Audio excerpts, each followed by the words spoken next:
ATM of America offers a wide range of services nationwide, including processing, full ATM placement, parts, and more.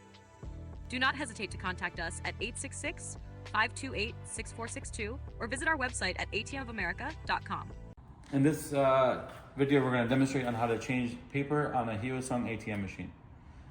We're going to insert the key on the top of the machine. Open the top lid. It's going to roll out like that. We're going to release the gear by pressing this green button down. And as you can see down here, the gear is dropped down. You're going to retract the paper, assuming you will have a smaller roll of paper, of course, or you might even be out of paper.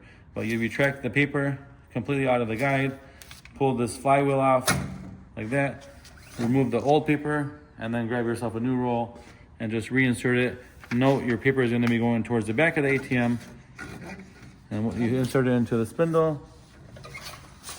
And you can either put this on first or put it on after. Sometimes it's easier to put it on after. So your paper is going to go behind this guide here and then through the two chutes, one on the left, one on the right. So back, behind, and then above it. And then make sure that your paper gets in between the two guides. And before you continue, make sure that this gear is all the way up. It clicks into place. You just push your paper nice and slow. The ATM should recognize it and grab it and spit it out. Then it says test print okay. Then you successfully installed your paper. If it doesn't show this, then your paper is probably inserted the wrong way. Push your flywheel back on, make sure it clicks into place. Close your top bezel, make sure it's locked, and you're all set.